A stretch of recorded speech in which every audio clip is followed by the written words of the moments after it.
7 апрелге карата күндүн маанилүү жаңылыктары. Баткенде аскер кызматкери шеригине ок чыгарды. Окуя териштирилүүдө.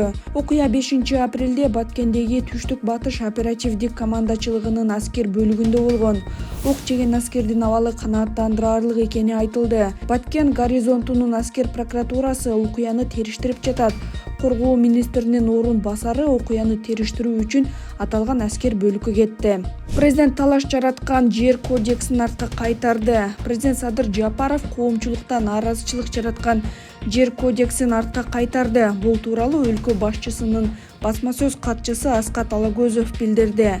Жапаров жеке менчик кол тийгиз экендигин белгилеп, эгер жер мамлекеттик муктаждыкка керектелсе, анын ордуна компенсация же башка жер тилкеси берилиши керектигин айтып, чечим кабыл алган. Өлкө башчысы Жогорку кеңеш кабыл алган жаңы жер кодексинин айрым жоболору Конституцияга каршы келерин белгилеген. 13 февралда Жогорку кеңештин депутаттары жер кодексинин Минкап демилгелеген жаңы редакциясын кабыл алган. Документке ылайык, бийлик эми мамлекеттик маанидеги инвестициялык долбоорлор үчүн тургундардын жерин сатып ала алат, бирок кандай баада экени белгисиз болгон.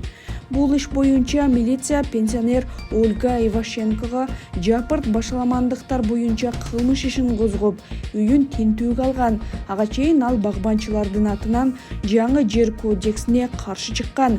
Жаңы жер кодексине нааразы болгон 10 миңден ашык жаран президентке кол койбоого чакырык жасаган.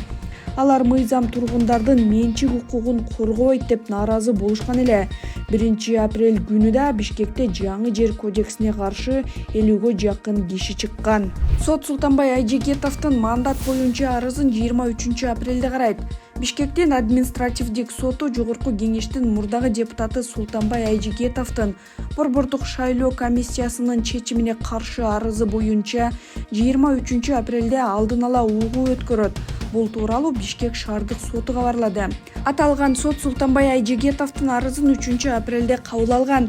Анын алдында Айжегетов Бишкектин административдик соту мандат боюнча Буршайкомго каршы арызын албай жатканын айтып, муну мыйзамсыз деп баалаган. БШК 28 мартта Султанбай Айжегетовдун мандатын алган. Ал жыйында улуттук коопсуздук боюнча мамлекеттик комитетинин бөлүм башчысы Жеңиш Сейитов Султанбай Айжегетовду 2021 жылы депутаттыкка талапкер кылып каттоодо президентти жана Жогорку кеңештин депутаттарын шайлоо жөнүндө мыйзам бузулганын айткан. Ал талапкер болуп катталуу үчүн борбордук шайлоо комиссиясына кылмыш жоопкерчилигине тартылганы тууралуу маалыматты бербей жашырып койгон деп билдирген. Буршайкомдун төрагасы Тынчтык Шайназаров Чүйдүн Сокулук райондук соту 2020 жылдын 14 февралында Султанбай Айжегетовду денеге жеңил жаракат келтирүүгө байланыштуу күнөөлүү деп тапканын, Чүй облустук соту 2021 жылдын 10 июнунда райондук соттун өкүмүн күчүнө калтырганын, бирок өзү бул маалыматты жашырып койгонун айткан. Султанбай Айжегетов соттуулугу жок экенин, анын мандаты саясий негизде алынганын билдирген. Ал быйыл 5 мартта Жогорку кеңештин жыйынында Баткен районундагы Достук айылы Тажикстанга өтүп кетсе, Ворух анклавына коридор ачылаарын билдирген. Жогорку кеңештеги Ыйман Нуров фракциясы өз өкүлүн мындай билдирүүсүнөн кийин аны фракциядан чыгарган. Президент Садыр Жапаров Кабар улуттук маалымат агенттигиндеги маегинде чек ара түбөлүккө чечилип жатканын жана эки тараптын кызыкчылыгы тең эске алынганын айткан жана Султанбай Айжегетовдун сөзүн четке каккан. 19 мартта Жогорку кеңеште кыргыз-тажик чек арасына байланыштуу келишимдер ратификациядан өтүп, добуш берүүгө катышкан 85 депутаттын ичинен жалгыз Султанбай Айжегетов каршы добуш берген.